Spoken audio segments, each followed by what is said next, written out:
conduct, demeanor, motive, and other circumstances connected with the act for which the accused is being prosecuted.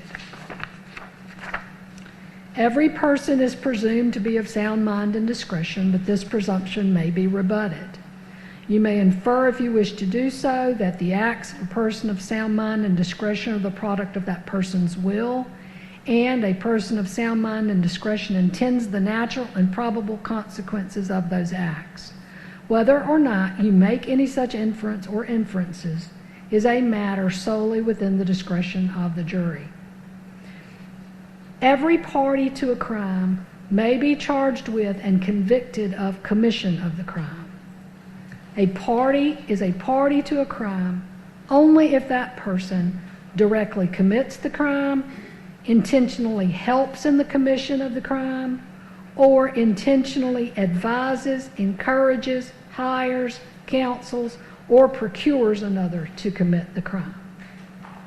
Any party to a crime who did not directly commit the crime may be prosecuted for commission of the crime upon proof that the crime was committed and that the person was a party to it, even though the person alleged to have directly committed the crime has not been convicted.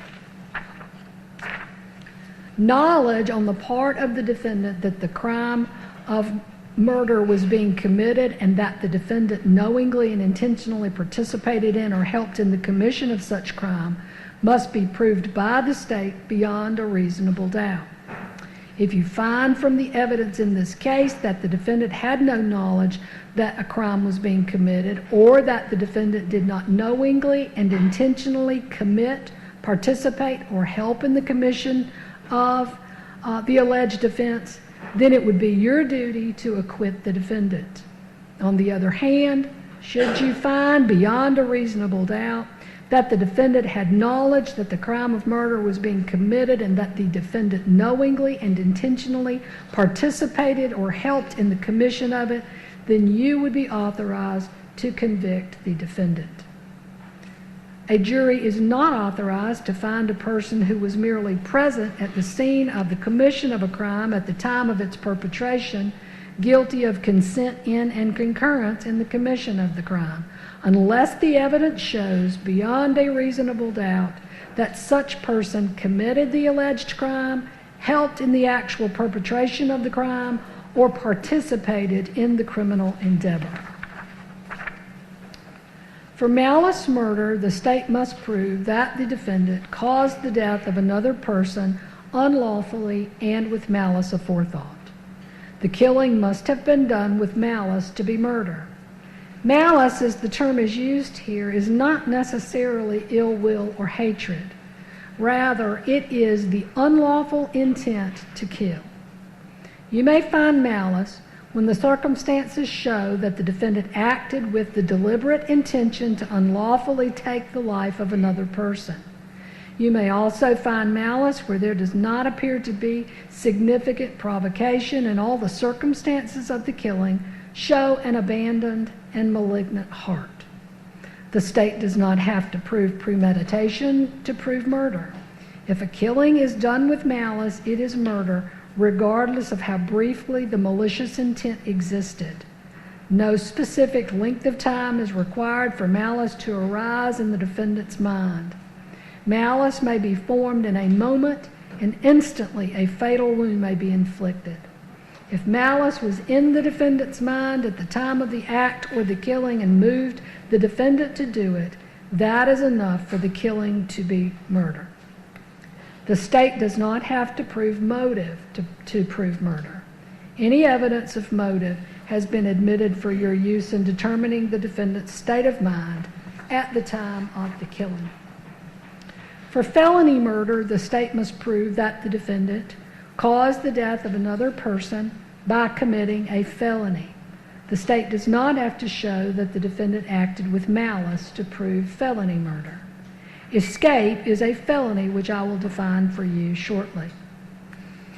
You may find the defendant guilty of felony murder if you believe that he caused the death of another person by committing the felony of escape, regardless of whether he intended the death to occur.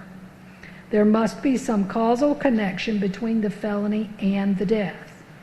Felony murder is not established simply because the death occurred at the same time or shortly after the felony was attempted or committed.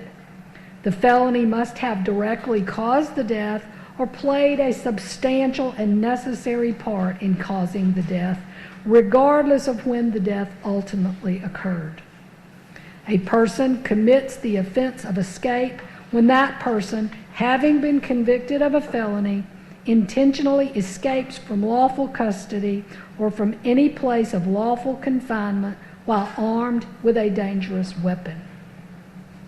A person commits the offense of hijacking a motor vehicle when such a person, while in possession of a firearm, obtains a motor vehicle from the person of another by intimidation while in possession of a firearm.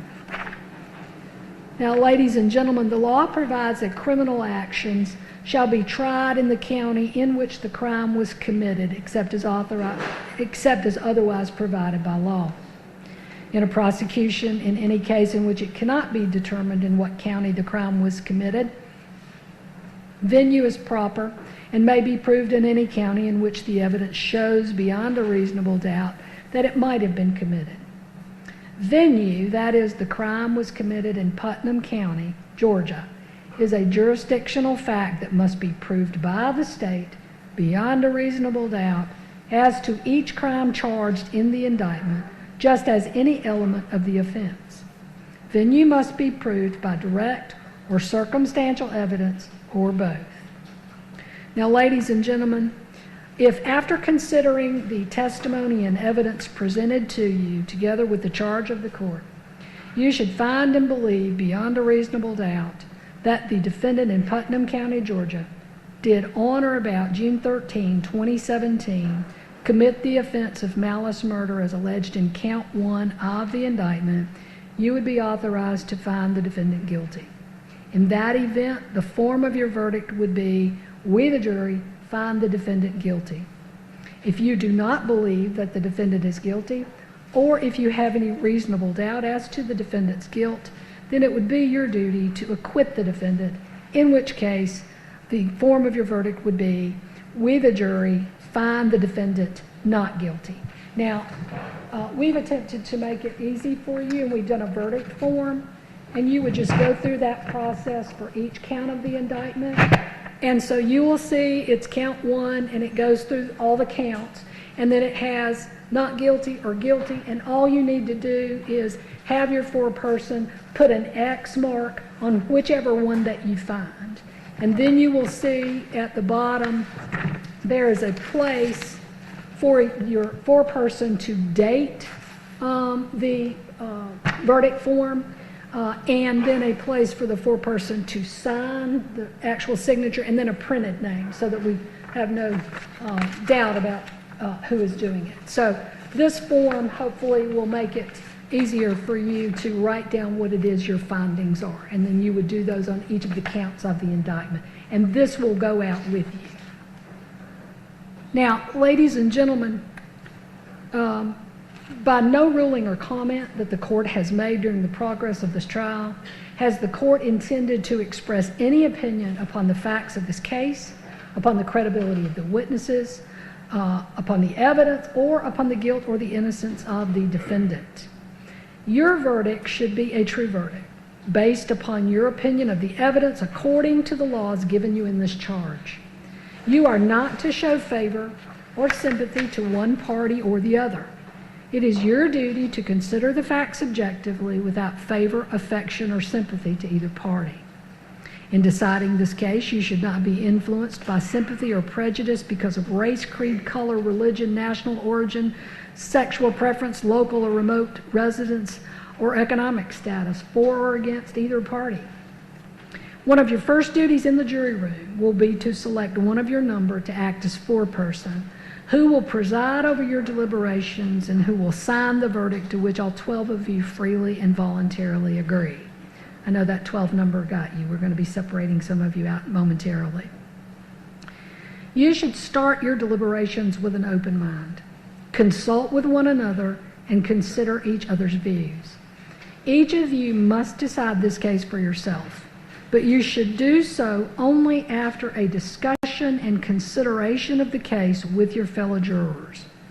Do not hesitate to change an opinion if you are convinced that it is wrong.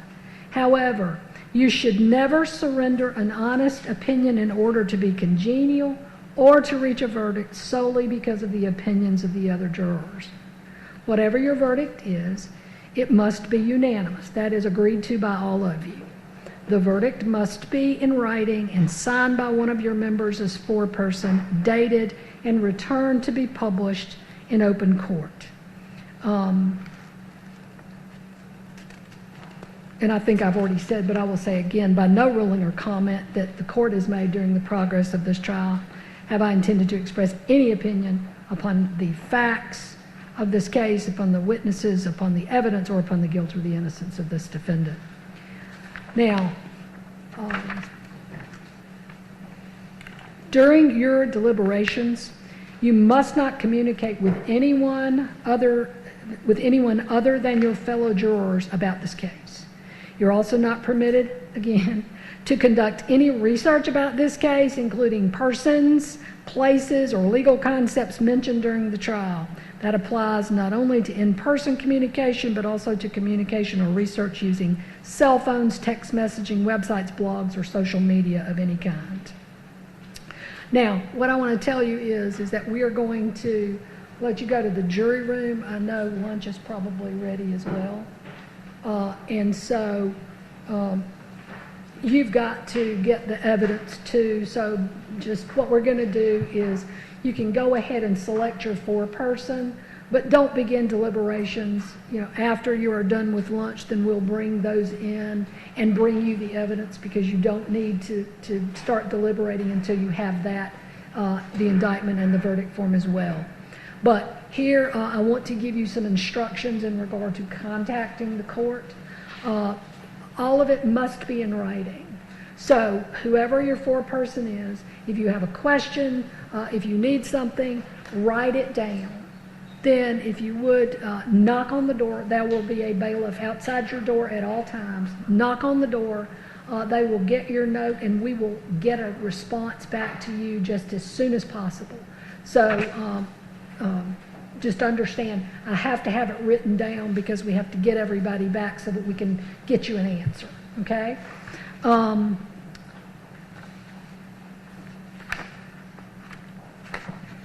right, what I'm going to do now is who's going to take my alternates? Which bailiffs are going to take my alternates? Are you going to take them, Steve? And are we going to take them to the small courtroom? Probate courtroom. Probate courtroom, okay.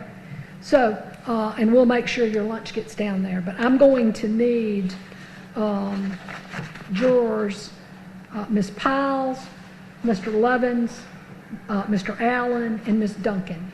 If you would please go with the bailiff.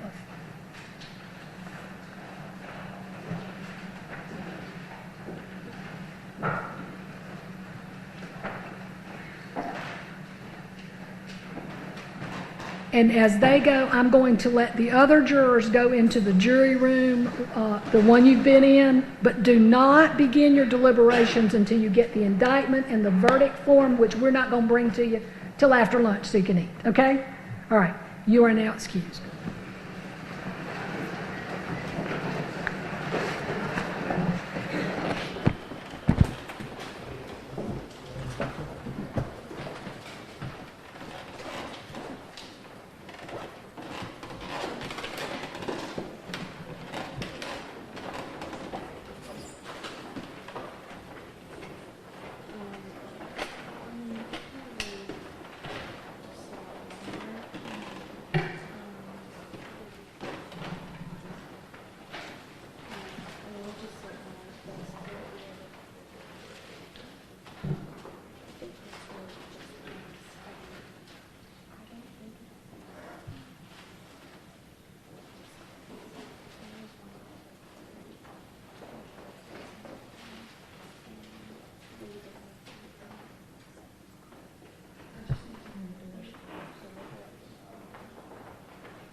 You want him to go first, or you want me to, you go first? Does the court have exceptions?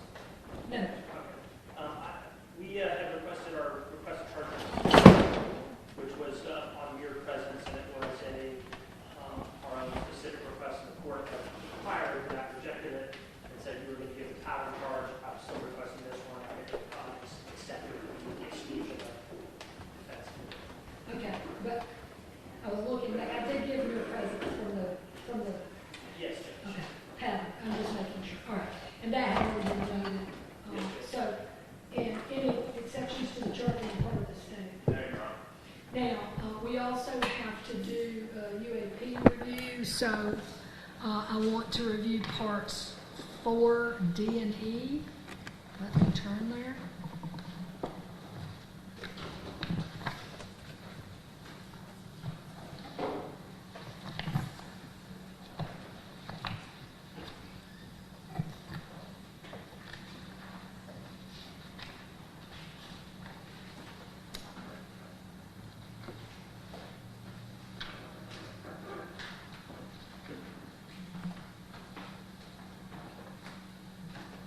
Are there any objections in regard to closing arguments?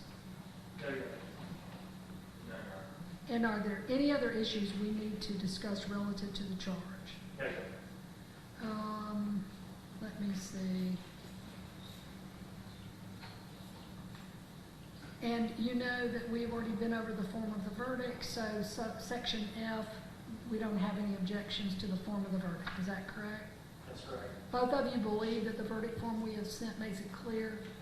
Well, this is in the sentencing part. I'm not in